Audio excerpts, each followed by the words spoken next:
الاجواء خطيره خالص هنا. ايوه لا بالراحه المايك دلوقتي السحب بتاع العمره فاطمه محمد هتيجي اوريكم اجواء صلاه العيد في جزيره اسوان بتكون عامله ازاي. من اول ما دخلنا والاستقبال مش عادي، بلالين والوان وتمر وهدايا للناس كلها، والمفاجآت بقى كانت مستخبيه والناس داخله تكسب عمره كانت. ده غير المفاجاه اللي في اخر الفيديو عاملها لكم، فخليكم معايا. وصلنا العيد وسلمنا على حبايبنا والدنيا هنا كانت عيد بجد.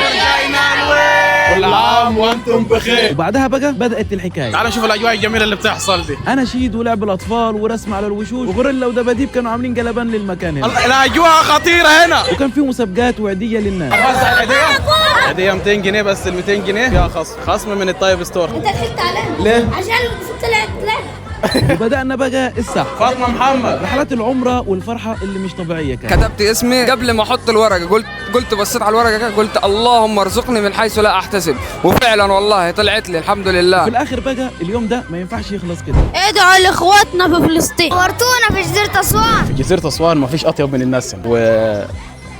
ده ما شاء الله عليك. انت طيب تاخد عيديه؟ خد العيديه. لازم نوثق اول بوق في الفطار.